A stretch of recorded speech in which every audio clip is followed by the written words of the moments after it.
오늘 저희들은 성찬식을 거행을 하게 됩니다. 성찬식이라 이러면 많은 분들은 그냥 형식 아닌가, 꼭 해야 되는가 이렇게 생각하는 분도 계시고, 어떤 분들은 왜 그래, 떡은 조금 주는 거야, 좀 큰 떡 주지, 포도주도 좀 실컷 마시게 할 수는 없는가, 이렇게 가볍게 생각하는 분들도 있습니다. 근데 성찬식은 우리 기독교 안에서 아주 특별한 의미와 특별한 중요성을 가지는 그런 예식입니다. 우리가 보통 때 예배 드리면서 우리는 설교와 찬송과 기도로 은혜를 받습니다. 찬송과 기도와 은혜는, 찬송과 설교는 사람을 통해서, 사람의 언어를 통해서 우리가 은혜를 받습니다. 기독교가 가지는 놀라운 신비 중에 하나는 사람의 언어를 통해서 하나님 역사하신다는 것입니다. 설교를 통해서 은혜를 받습니다. 설교를 통해서 능력을 받습니다. 그런데 이 언어를 통한 이런 은혜들, 설교나 찬양이나 기도는 사람이 하다 보니까 잘할 수도 있고 못할 수도 있습니다. 설교를 하시는 분들이 잘하는 분도 계시고 또 좀 못하는 분도 계신데, 설교를 잘하면 은혜를 많이 받고, 또 설교를 좀 못하면 은혜를 덜 받습니다. 또 찬양을 아주 잘 부르는 분이 있는가 하면 또 그렇지 못한 분도 있습니다. 그래서 어떤 때는 내가 주인이 되어서 예배를 통해서 하나님께 영광을 돌려드리기보다는 내가 판단을 할 때가 많습니다. 오늘 설교는 참 잘하는구나, 오늘 은혜를 받았다, 오늘 설교는 참 못하네, 내가 오늘 은혜 받지 못했다, 오늘 찬양은 참 잘하네, 참 기분이 좋다, 오늘 찬양은 못하네, 기분이 나쁘다, 이런 식으로 내가 이 판단을 할 때가 있습니다. 근데 성찬이라고 하는 것은 언어의 매개체가 아닙니다. 떡과 포도즙을 통해서 직접 예수님을 만나는 시간입니다. 언어가 필요가 없습니다. 그래서 예수님께서 직접 떡을 통해서, 잔을 통해서 너는 내가 너를 위해서 십자가에 못 박혀 죽은 것을 너는 믿느냐? 너는 지금까지 사람 안 보고 나만 보고 신앙생활 제대로 했느냐? 내가 너의 모든 죄를 다 용서했듯이 너는 또 다른 사람들의 허물을 용서했느냐? 예수님을 1대1로 직접 만나는 시간인 것입니다. 이 성찬에 대해서는 몇 가지 학설이 있는데, 로마 천주교에서는 화채설이다 이렇게 해서 이 떡이 우리 입에 들어가는 순간 진짜 예수님의 몸으로 변한다고 믿습니다. 또 포도즙도 내 목구멍을 넘어가는 순간 진짜 예수님의 피로 변한다고 믿습니다. 그래서 굉장히 이 성찬을 엄숙하게 진행을 하는데, 어느 곳에서는 엎드려서 떡을 받는 얇은 전병이죠, 엎드려서 받는 경우도 있고, 무릎 꿇고 받는 경우도 있고, 또 절을 하고 받는 경우도 있고, 대체로는 이제 한 명 한 명 나가서 사제가 이렇게 입에 넣어줍니다. 예수님 몸이기 때문에 감히 내가 받아서 넣을 수는 없으니까 사제가 입에 하나씩 넣어주고, 포도즙은 사제만 마십니다. 혹시 흘리면 안 되니까, 예수님의 피를 흘리면 안 되니까 사제만 되게 마십니다. 거기에 비해서 쩌빙글이라는 신학자는 이거는 실제로 예수님의 몸과 피로 변하는 것이 아니고 나를 기념하라 했기 때문에 우리가 기념하는 것이다. 예수님이 내 죄를 대신해서 죽으셔서 살을 찢으시고 피를 흘리셨다는 걸 우리가 기념하고 기억하는 것이다, 리멤버 하는 것이다, 이런 식으로 말했습니다. 로마 천주교 내 몸이다, 이것은 내 몸이다, 이렇기 때문에 이 실제 예수님의 몸이라고 믿고, 또 쩌빙글리 같은 사람은 나를 기념하라 했기 때문에 우린 예수님을 기억하는 것이다, 이렇게 주장을 했습니다. 근데 우리 장로교에서는 그런 극단적인 쪽을 택하지 않고 성령 임재설을 택합니다. 우리가 믿음으로 떡을 받고 믿음으로 잔을 받을 때에 성령이 우리에게 임하셔서 우리의 교만한 마음 낮아지게 하시고 상처받은 마음 치료해 주시고 우리 가운데 성령을 충만하게 임하게 하신다. 이것을 우리는 믿는 것입니다. 그래서 성찬이라고 하는 것은 그냥 형식이나 떡을 크게 주고 적게 주고 이런 문제가 아니고 은혜의 매개체 없이 우리가 1대1로 예수님을 만나는 시간이고 예수님의 십자가를 체험하는 시간인 겁니다. 근데 저는 이거를 체험한 적이 있습니다. 성령의 역사를 체험한 적이 있습니다. 언젠가면 제가 신학대학원을 다닐 때에 그때 개강 예배 때 설교 말씀이 있고 성찬식이 있었습니다. 근데 그때 설교하신 분이 설교를 굉장히 못했습니다. 그래서 모든 신학생들이 마음속에 판단을 했습니다. 아유, 오늘 설교를 굉장히 못하네. 오늘 설교는 무슨 말인지 도무지 못 알아듣겠네. 그래서 전부 다 좀 입이 좀 나오고 좀 빈정거리고 마음속으로 판단을 하고 있었습니다. 근데 잠시 후에 그 성찬식을 이렇게 거행을 할 때 성령의 역사가 임하기 시작했습니다. 너희들이 내 종을 가지고 중을 그리는데 너희들이 그렇게 똑똑해? 너희들이 그렇게 잘났어? 이런 마음을 성령님께서 모든 그 신학생들의 마음속에 주셨습니다. 저도 그 앞에 그 설교하신 분을 판단한 것에 대해 굉장히 그 부끄러운 마음이 들었습니다. 너무너무 부끄러웠습니다. 기독교는 십자가인데 우리가 이 사람을 보고 판단을 했구나. 사람을 보고 설교를 잘한다, 설교를 못한다, 찬송을 잘한다, 못한다 판단을 했구나. 예수님께서 너희들이 그렇게 잘났어? 너희들이 그렇게 똑똑해? 십자가에 못 박혀 죽은 것은 낸데. 근데 신학생들이 막 울기 시작했습니다. 한 명, 두 명 막 울기 시작했습니다. 많은 사람들이 울었습니다. 자신들의 그 교만한 마음에 부끄러움을 느껴가지고 울게 되었고 굉장히 그 은혜를 많이 받게 되었습니다. 우리는 보통 신앙생활을 한다 하면서도 사람의 말을 가지고 판단을 합니다. 우리 목사님은 설교를 잘해. 우리 목사님은 설교를 못해.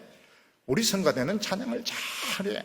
이런 식으로 우리가 이 기독교가 가지는 참 놀라운 신비인 건 틀림이 없습니다. 하나님이 사람의 언어를 통해서 역사하는 것은 틀림이 없습니다. 진짜 중요한 것은 예수님을 만나는 것이고 예수님의 십자가를 붙드는 것인데 우리는 예수님의 십자가, 예수님은 다 잊어먹어버리고 사람이 똑똑해. 어느 교회는 굉장히 예배를 잘 드려. 이런 식으로 사람을 보고 판단을 했던 겁니다. 오늘 성찬식을 통해서 사람을 통하지 말고 여러분들이 직접 예수님을 만나시기를 바랍니다. 여러분들의 마음속에 성령이 임하셔서 여러분의 높아진 마음이 낮아지기를 바라고 상처 입은 마음이 치유되기를 원하고 공허한 마음속에 성령의 충만한 역사가 임하기를 바랍니다. 오늘 첫 번째는 왜 예수님은 죽으셔야만 했나 하는 것입니다. 이 성찬은 예수님의 죽으심을 나타냅니다. 가장 궁금한 것이 예수님은 왜 죽으셔야 했느냐 하는 것입니다. 지난 9월 달에 전 세계는 사진 한 장 가지고 충격을 받았습니다. 그 사진 한 장은 그 바닷가에 3살 난 남자아이가 자는 것처럼 엎드러져서 죽어있는 그런 모습이었습니다. 시리아 난민들이 이슬람 세력에 피해서 배를 타고 피난을 가다가 배가 뒤집어져서 3살 난 아이 에일렌 쿠르디라는 아이가 물에 빠져 죽었는데 너무 귀여운 남자아이가 정말 자는 것처럼 그래 엎드려져 죽어있는 그 모습을 보고 전 세계가 미안해했습니다. 왜 쟤가 죽어야 돼? 쟤는 막 장난치면서 놀아야 될 애인데 왜 쟤가 죽어야 되고 왜 쟤가 저기 엎드려 있어야 되는가? 전 세계가 미안해하고 가슴 아파하고 충격을 받았습니다. 그리고 어떤 일이 일어나게 되었는가 하면 시리아 난민들을 아무도 받아주지 않던 나라들이 그 사진 한 장에 감동이 되어서 독일, 영국, 프랑스 난민들을 몇천 명씩 몇만 명씩 받아들이게 되었습니다. 그때 신문은 뭐라고 표지를 붙였는가 하면 3살짜리 아이가 유럽을 깨웠다, 이런 이야기를 하고 있습니다. 유럽이 이기주의에 잠들어 있는 것을 이 3살짜리 아이가 깨웠다, 이렇게 그 제목을 붙였습니다. 이 아이는 그냥 시리아 난민이었습니다. 왜 이 아이가 죽어야 했을까? 장난치고 어린이집에 가고 막 그 부모님의 사랑을 받아야 될 3살짜리 아이가 왜 죽어야 했는가? 근데 내란 때문에, 이슬람 세력 때문에 이 아이는 아무것도 모르고 죽어야만 했던 것입니다. 만약 이 아이가 미국 대통령 아들이라든지 영국 여왕의 아들이면 아마 난리가 났을 것입니다.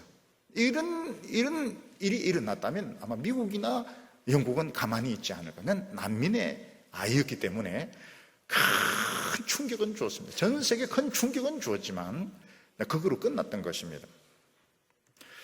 근데 놀라운 것은 예수님이 왜 죽어야 했느냐 하는 것입니다. 예수님의 십자가는 전 세계에 충격을 주었습니다. 예수님은 죄를 짓지도 아니하시고 반역행위도 하지 아니하시고, 오히려 예수님은 많은 병자를 고치시고 하나님의 말씀으로 많은 사람을 참 바른 길로 오게 했는데, 왜 그 죄 없으신 예수님이 그렇게 비참하게 십자가 위에서 처참하게 죽어야만 했는가? 이는 우리가 충격을 받아야 되는 것입니다. 그것은 우리 모든 인간들이 정상적인 상태에 있지 않아서 그런 것입니다. 우리 인간들은 다 정상적이다 했는데 정상적이지 않습니다. 우리는 모두 죄에 빠져서 미쳐 있습니다. 광기에 빠져 있는 것입니다. 사람들이 다른 사람을 미워하고 남을 이기려고 하고 이심과 야망에 불타고 정욕에 불타고, 이게 정상이, 우리는 정상이다 하는데 이 정상이 아니고 미쳐서 그렇게 하는 것이고 광기가 발작이 되어서 그렇게 하고 있는 것입니다. 예수님께서는 우리를 너무 사랑하셔서 우리가 정상적이 되기를 원하시고 우리가 회복되기를 원하시는데, 그렇게 할 수 있는 유일한 방법은 예수님 자신이 죽는 것밖에 없다는 것을 아셨던 것입니다. 그래서 예수님께서는 하나님과 약속을 맺었습니다. 죄 없으신 예수님이 죽었을 때 무조건 예수 믿는 사람들은 죄 용서하고 성령 주셔서 그 광기를 고치고 새로운 인생을 살도록 하나님과 약속을 하셨습니다. 그 약속에 따라서 예수님은 죽으신 것입니다. 오늘 두 번째로 왜 우리는 예수를 믿어야 되느냐 하는 것입니다. 우리 인간의 죄는 너무 치명적이어서 우리 스스로의 힘으로는 절대로 거기서 벗어날 수가 없습니다. 우리가 죄에서 벗어날 수 있는 유일한 길이 무엇인가 하면 예수님의 죽으심과 연합하는 것밖에 없습니다. 소설 몽테크리스트 백작을 보면 그 당테스라고 하는 젊은이가 엘바섬에 이렇게 갔다가 나폴레옹 편지를 전달해 줬다는 그런 혐의 때문에 살아서 나올 수 없는 그 바위섬에 갇히게 됩니다. 근데 거기서 이제 늙어 죽을 수밖에 없는데 탈출을 하려고 이제 땅을 파고 온 어떤 그 신부님이 그 당테스가 있는 그 감옥으로 나오게 됩니다. 거기서 그분으로부터 물리화학, 생물 같은 걸 배우고 또 금술 같은 걸 배우고, 그리고 나폴레옹 때 그 감춰 놓았던 엄청난 그 보물이 있는 곳, 그것을 알게 되어 가지고 그걸 알려주어서 그 신부님이 병들어 죽었을 때 그분의 그 부대자루 속에 들어가서 바다에, 이게 신부님이 시체인 줄 알고 바다에 던진데 그 가죽 부대를 이제 찢고 나와서 이 사람이 생명을 얻게 되는 것입니다. 마찬가지로 우리 인간들은 전부 영원히 이 세상에서도 그렇고 죽어서도 그렇고 영원히 저주를 피할 수가 없습니다. 우리가 살 수 있는 유일한 길이 무엇인가 하면 예수님의 죽으심에 연합이 되어서 같이 던져지는 것입니다. 같이 던져져서 예수님하고 같이 죽었다가 예수님하고 같이 사는 길밖에 없습니다. 옛날에는 형벌 중에서 제일 무서운 형벌이 뭔가 하면 산 사람을, 죽은 사람을 이렇게 묶어가지고 같이 이런 토굴에 집어넣는 것입니다. 그러면 그 죽은 사람의 그 시체 냄새, 썩는 냄새를 맡아야 되고, 그 죽은 사람의 몸에서 나오는 그 구더기를 몸에 막 다 발라야 되고, 그렇게 하면서 죽어가는 것입니다. 마찬가지로 우리가 살 수 있는 유일한 길은 예수님의 죽으심과 하나가 되는 수밖에 없습니다. 그래서 우리가 예수님하고 같이 묶이게 되면 어떻게 됩니까? 예수님의 그 채찍 맞았던 덩이 막 만져지게 되고, 예수님의 가시면류관에서 흘러내리는 피가 막 우리 눈에도 들어오게 되고, 예수님의 그 몸에 있는 그 고통들이 우리에게 전달이 되게 됩니다. 그리고 어느 순간 예수님은 숨을 쉬지 않습니다. 캄캄한 감옥에, 그 굴 속에 있기 때문에 예수님은 숨을 쉬지 않고, 우리는 그 상태로 3일을 있어야 되는 것입니다. 우리 인생은 끝난 것 같습니다. 우리의 꿈과 야망은 다 볼장 다 본 것 같습니다. 근데 놀라운 것은 3일이 지난 뒤에 예수님의 몸에서 조금씩 온기가 돌기 시작하면서 예수님의 코에서 새로운 숨이 이렇게 쉬기 시작하면서 어느 순간 예수님 눈을 번쩍 뜨시는 겁니다. 그리고 예수님이 우리를 데리고 어디로 가시냐? 바로 하나님의 보좌 앞으로 데리고 가서 우리에게 성령을 불어넣으시고 모든 죄의 삿을 다 끊어버리시고 우리에게 영원히 멸망하지 않는 그런 새로운 생명으로 축복을 해주시는 것입니다. 그래서 우리 예수 믿는 사람에게는 놀라운 바트가 있다, 이런 말을 하고 있습니다. 우리가 처음 예수 믿을 때는 비참하고 불쌍하고 소망이 없습니다. 근데 무슨 바트가 있습니까? 예수님이 죽음에서 부활하시고 승리하시고 우리를 하나님의 보좌 우편에 데리고 간 그 순간부터 우리의 인생은 완전히 변하게 되는 것입니다. 처음 예수 믿을 때와 그 뒤에 우리의 모습은 완전히 다릅니다. 우리가 처음 믿을 때는 굉장히 비참하고 불쌍한 것 같지만은 우리는 그 뒤에 영광스럽게 달라지게 됩니다. 왜냐하면 처음에는 예수님의 죽으심과 연합했다가 그 다음에는 예수님의 부활하심과 연합하기 때문에 우리에게는 놀라운 변화가 일어나게 되는 것입니다. 오늘 세 번째로 예수 믿는 우리들에게는 영광된 미래의 약속이 있다고 말하고 있습니다. 우리가 예수님과 이렇게 연합을 했을 때 우리는 예수님의 모든 신분과 지위를 이렇게 함께 누릴 권한이 있습니다. 예를 들어서 영국의 그 황태 손비 캐틀린 아닙니까? 캐틀린은 이 평민 출신이지만 윌리엄 황태손과 왕자하고 결혼을 함으로써 신분이 급상승하게 되었습니다. 평민이었다가 결혼을 통해서 신분이 굉장히 높아지게 되었습니다. 처음에는 이 캐트린에 대해서 구설수가 많았습니다. 결혼식 할 때 막 보물들을 주렁주렁 달고 올 것이다. 사람들이 막 그렇게 구설수가 많았는데 그냥 하얀 웨딩드레스 입고 나타났을 때 너무너무 아름다웠고, 그가 외출했을 때 굉장한 원피스를 입고 검으로 발라놓은 원피스 입고 나올 거라 이렇게 생각했는데 그 어머니 원피스를 줄여가지고 입고 나오고, 자기 손수 이 카트기를 밀고 이 쇼핑을 했을 때 그 행동 하나하나가 영국 사람들에게 자랑이 되고 참 너무너무 아름답게 보였던 것입니다. 마찬가지로 우리가 예수 믿는 우리가 예수님의 부활과 연합이 되었을 때, 예수님이 부활하시고 우리에게 성령을 주셨을 때 우리의 신분은 급상승하게 되었습니다. 이제는 우리는 세상에 그 화려한 스펙을 줄줄 달고 무슨 자격증 달고 그렇게 할 필요가 없습니다.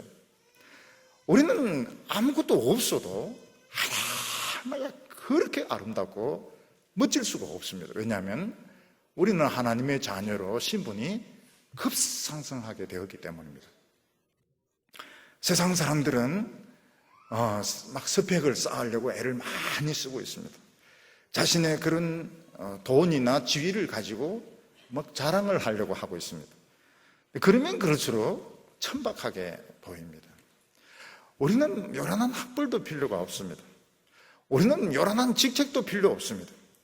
그냥 하나님의 그 자녀의 모습을 가지고 그냥 평범한 옷을 입고 나와도 너무너무 아름답고, 그냥 쇼핑을 해도 이건 매력적인 것입니다. 쇼핑만 해도 저 사람은 아름답다, 멋있다, 이렇게 사람들은 보게 됩니다. 그래서 우리에게 있어서 중요한 것은 그 놀라운 그 변화에 대한 그 자신의 그 정체성을 빨리 아는 것이 중요합니다. 우리가 자신의 정체성을 모른다면 지금 아무리 좋은 것을 가지고 치장을 해도 우리는 공허합니다. 근데 내가 누군지 바로 안다면 아무것도 없어도, 여러분, 왕자나 황태 손비 이런 학위도 필요 없습니다. 직책도 필요 없습니다. 그 사람 자체가 신분이기 때문에 아무것도 필요가 없는 겁니다. 근데 영국은 놀라운 것이 노블레스 오블레주가 많이 이게 발달이 돼가지고 이런 황태자나 왕자 이런 사람들이 전방부대에 가서 제일 힘든 데서 싸웁니다. 근데 그런 것이 부끄러운 것이 아니고 굉장히 그 자랑스러운 것입니다. 우리 성도들도 마찬가지입니다. 성도들도 어려운 데서, 아주 어려운 여건에서 사는 것이 이게 부끄러운 것이 아닙니다. 이게 굉장히 대단한 것입니다. 3살짜리 아이는 자기 나라가 힘이 없기 때문에 비참하게 죽었습니다. 근데 예수님은 하나님 나라의 왕자입니다. 모든 실권을 다 가진 분입니다.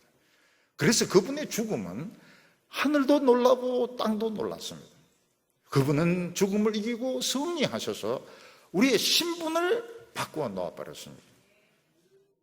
오늘 우리가 알아야 될 것이 뭔가 하면, 내 혼자 똑똑하고 내 혼자 잘난 것이 대단한 게 아니고 소속이 중요하다는 것입니다. 오늘 우리는 성찬을 통해서 우리는 하나님 나라에 내가 속했다는 것을 우리는 믿게 됩니다. 우리는 예수님을 통해서 엄청난 신분의 변화가 있었다는 것을 우리는 깨닫게 되는 것입니다. 우리는 지금 여전히 배를 타고 가고 있는데 우리는 난민이 아닙니다. 우리 배의 선장은 예수님이시고, 예수님께서 우리를 천국을 향하여 지금 인도하고 있는데, 그 가는 과정에서 우리는 가장 훌륭한 종으로, 아주 훌륭한 하나님의 백성으로 훈련을 받게 됩니다. 오늘 우리에게는 예수님이 가진 모든 지위와 모든 능력을 같이 누릴 특권이 있습니다. 여자분들이 부자하고 결혼하면 그분의 모든 부를 같이 누릴 것이고, 대통령하고 결혼하면 퍼스트 레이디로서 권한이 있습니다. 모든 것을 누릴 수 있는 자격이 있습니다. 그래서 예수님께서 뭐라고 말씀하셨는가 하면, 구하는 자에게 주실 것이요, 찾는 자가 찾을 것이요, 문을 두드리는 자에게 열릴 것이라고 말씀했습니다. 오늘 우리들은 하나님에게 구하시기를 바랍니다.